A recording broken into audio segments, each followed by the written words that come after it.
I'm Greg Shapiro, and let's square up the USA View. Black History Month marked by loss. During Black History Month, the nation is mourning a towering figure of the civil rights movement. U.S. civil rights leader Reverend Jesse Jackson has died at the age of 84.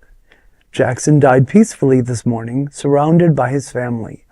A close ally of Dr. Martin Luther King Jr.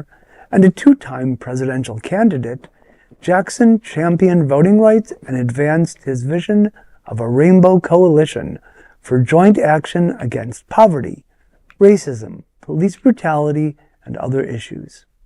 A gifted orator, he inspired generations with his call to keep hope alive. Jackson stood with protesters after the killing of George Floyd. Asked what was going through his mind as he laid a wreath at the site, Jackson told Vanity Fair in 2020, quote, "It was, in some sense, the worst of the civil rights killings all over again," end quote. The family issued a statement after his passing saying, quote, "Our father was a servant leader. His unwavering belief in justice, equality, and love uplifted millions," end quote.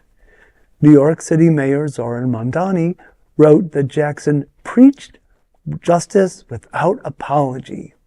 Civil rights leader Reverend Al Sharpton, who worked closely with Jackson during the civil rights movement, describes him as his mentor. Bernice King, daughter of Martin Luther King Jr., called him a gifted negotiator and a courageous bridge builder. Jackson's legacy includes historic presidential runs and the Presidential Medal of Freedom. Public observances will be held in Chicago, and the final arrangements for Reverend Jackson's Celebration of Life services, including all public events, will be released by the Rainbow Push Coalition soon. Well, as somebody who grew up in Chicago, he was very much a presence throughout my childhood and early adulthood. And this is just, I mean, not that a person can time this, but the fact that he passed during Black History Month is just, it just gives it a little more weight. And I was reading that flags will be flying at half staff so far, that Illinois, South Carolina, New York, Delaware, and I'm sure other states will follow. Yeah, I doubt Florida will. But you know, he was larger than life, and he really was able to represent when other people were afraid. And I remember one time I was at a conference. It was an arts conference, and Jesse Jackson happened to be staying in the hotel. And so he came and he addressed the conference for like 5 minutes. And, you know, he's very inspiring because he's always been a proponent of equity. You know, not equality, but equity. You know, we're not all given the same tools. And, you know, it's a tremendous loss. The only thing I could turn to is the fact that he has inspired so many. So the inspiration is carrying on his work. And it's so important that we do carry on his work because, like Dr. Martin Luther King, you know, Reverend Jackson was very much for economic equity.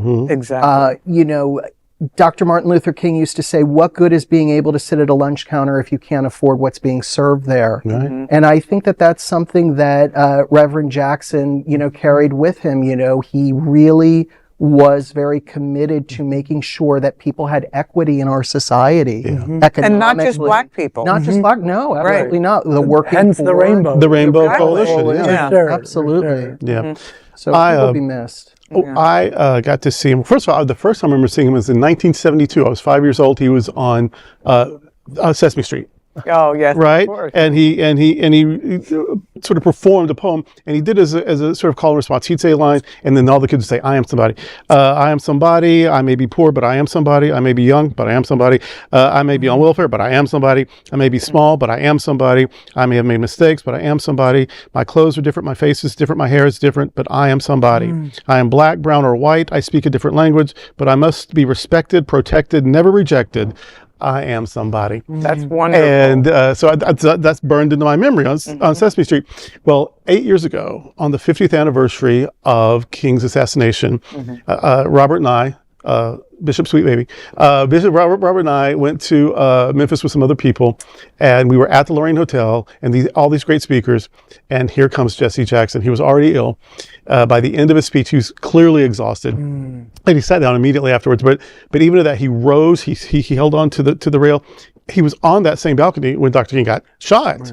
And so here he's made this return. He's on the balcony, and he spoke so dynamically, and he ended it with this poem. So yeah, so I will always have like that for Reverend Jackson. In the spirit of Sesame Street, he was somebody, and he continues to be somebody. Oh, yes. Somebody that we should really look to, and future generations should look to for inspiration. Right. And it's wonderful that he lived in a time where we had videos and speeches and writings of his, so we can go back to those, and we can really take inspiration from the greats that came before, and we really do stand on the shoulders of giants. And he and Dr. King, and always so many others, Reverend Sharpton, they show us how religion can be used positively and powerfully for justice, not just for trying to imagine what the next world is like, or trying to condemn people who worship in some other way. No, you can use your faith to say, this is what the God of my understanding would want.